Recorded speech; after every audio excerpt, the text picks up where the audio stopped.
everyone, thank you for tuning in to Team Forbidden's YouTube page again. It is Andrew the Collector here, once again with an update for Charmers.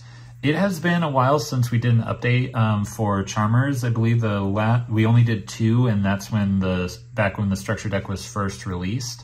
And if you remember, we did the version where it was more of the Charmer control deck, which is, you know, basically the best way to run the deck. I've actually been seeing a resurgence of some control decks, including Charmers, making a comeback, so I figured I'd just throw my hat into the ring and give you guys an update for my own formula for it. So without further ado, let's go ahead and get right into it. So for the monsters, we're doing one of Familiar Possessed Hida, Area, Asa, and Win. We're only running these 4 Familiar Possessed or Charmers, I should say, in the main deck. We're not running the Dark or the Light, mainly because I don't have the Dark, so I can't run it if I wanted to. But we're not running the Light one because we already have a Light attribute monster, which is the Fairy Tale Luna. So first off, the Charmers themselves, we don't use their effects. They're mainly in here to interact with the other cards and their effects, as well as being high attack bodies. The real spine of the deck is definitely Fairy Tale Luna. She has 2 effects. Her first one is that when she's normal summoned, you can add a spellcaster monster with 1850 attack from your deck to your hand, which all of the Charmers have 1850 attack and they're spellcasters. And her second effect is that quick effect, target a face-up monster your opponent controls. Your opponent can send one card with that monster's name from their deck or extra deck to the graveyard to negate this effect. Otherwise, return both this card and the monster to the hand.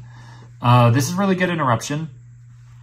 And both effects are not a hard once per turn, so if you have multiples of these out, you can use that second effect multiple times.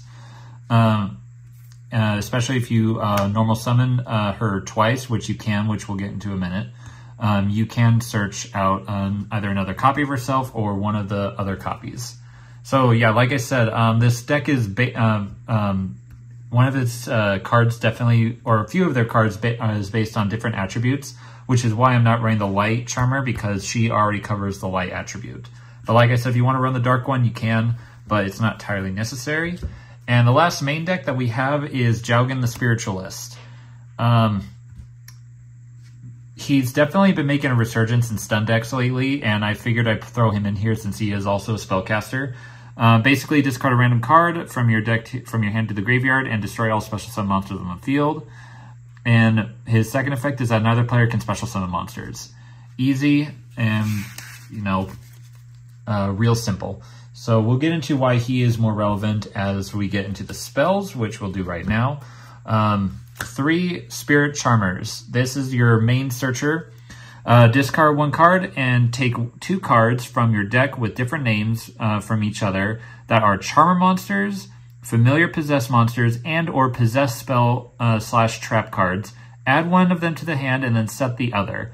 Basically, when you activate this, you are going to add one of the Familiar Possessed to your hand, and then you are going to add one of their Possessed spell or trap cards, which one of them is going to be Awakening of the Possessed. I'm running only 2 of these because I only have 2. If you have 3, run 3. Monsters you control gain 300 attack for each different attribute that you control. That's basically where the attribute difference comes in. And this does stack, so if you have multiples of these out, the attack point, the boost pretty much stacks on top of itself.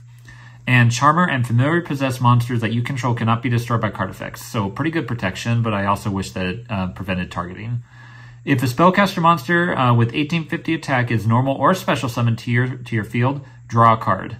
You can only activate that effect once per turn. And that is mandatory. So basically, if you have this out and you summon out Fairy Tale Luna because she does meet the requirements, it would go Familiar Possess, or it would go Awakening of the Possessed Chainlink 1 and her Search Effect Chainlink 2. So yeah, run 3 of these if you have it. And to increase the consistency, 3 Pot of Duality, and then 2 Pot of Prosperity. I'm not too keen on running Pot of Prosperity in this because there are stuff in your extra deck that you don't really want to get rid of. But if you have Card of Demise, I would substitute one of these out for Card of Demise, and then the second one for just an extra copy of one of your Floodgates. So these are pretty much considered placeholders, at least for the time, because Duality, it pretty much does well enough on itself. And then 2 Time Tearing Morganite. This card is still pretty broken. For the rest of the turn, you can, after this card is activated, apply the following effects. You can activate cards and monster effects in your hand, which you don't. You don't run hand traps. Draw 2 cards instead of 1 during your draw phase, and then you can conduct 2 normal summons during each turn.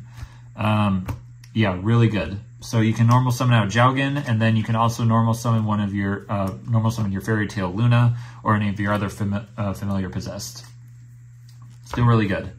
And then since we're running all spellcaster monsters, Secret Village of the Spellcasters. Continuing on with the stun. Jowgen on the field plus this really puts your opponent in a tight spot. And then for extra protection, we have Decisive Battle of the Golganda. This card, you only use this card's last effect is that if cards that you control would be destroyed by battle or by card effects, you can send a fusion monster from your extra deck to the graveyard that includes Fallen of Albaz in its summoning requirements. So yeah, really good protection. And now on to the traps.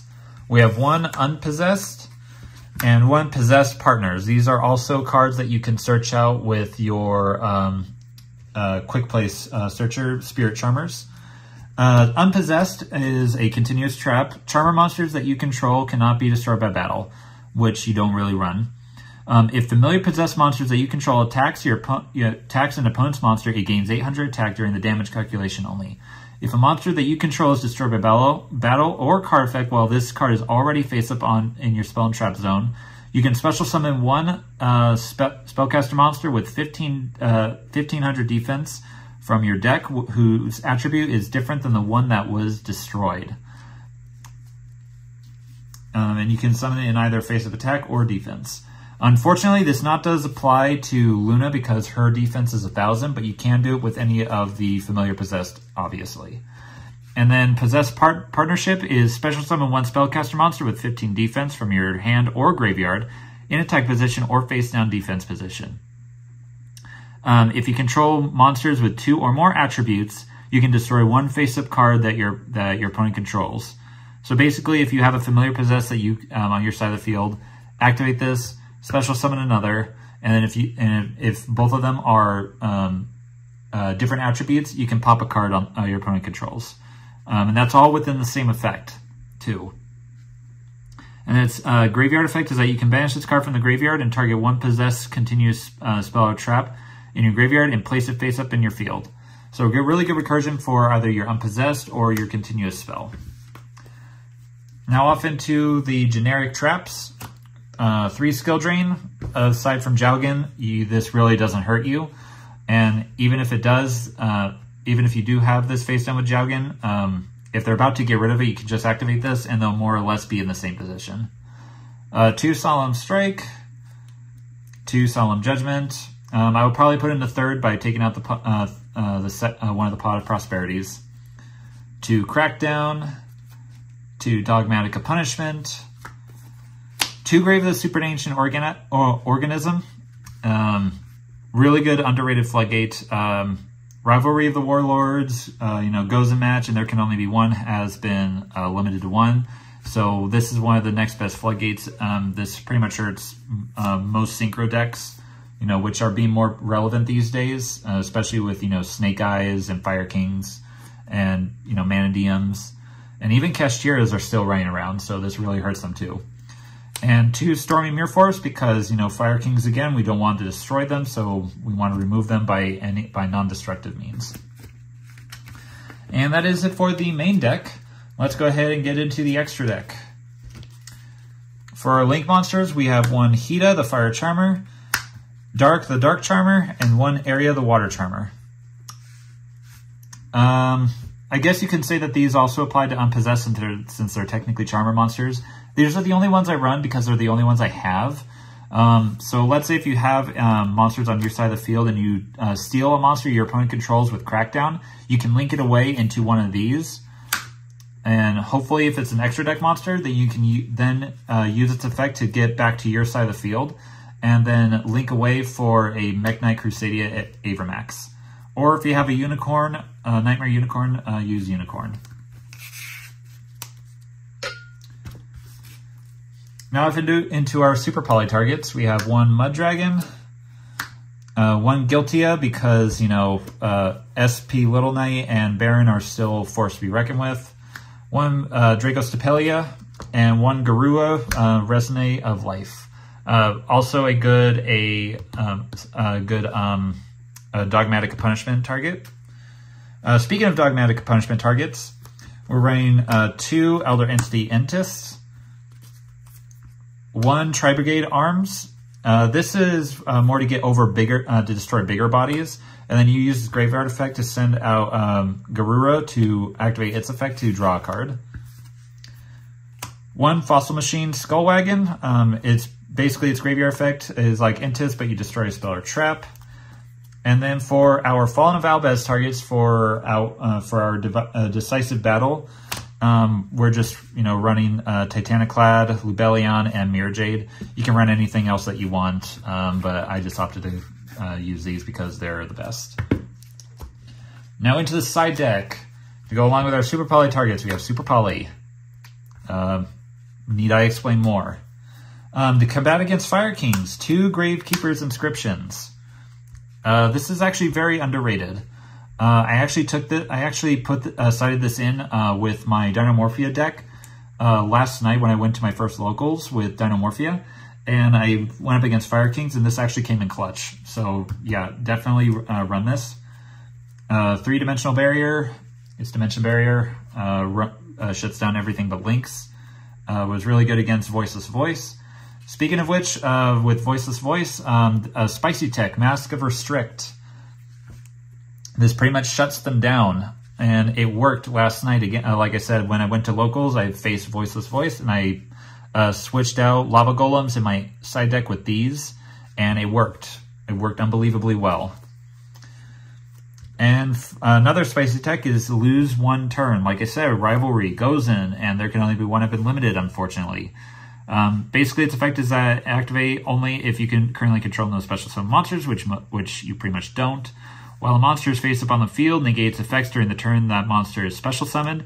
If an effect monster is special summoned in attack position, change it to defense position. So pretty much shuts down your opponent's monsters for that turn.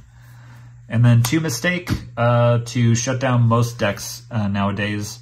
Other than Prosperity and Duality and your Continue spell, or your Spirit Charmers, you don't do much searching. So if you do that and then activate this, you're in a really good position.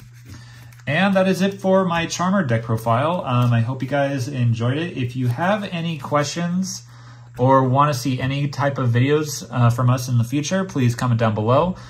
Please like, comment, subscribe, hit that bell down below for notifications, and go ahead and hit that join button to become a YouTube partnership to gain really cool perks. Until next time, guys, we'll catch you guys later.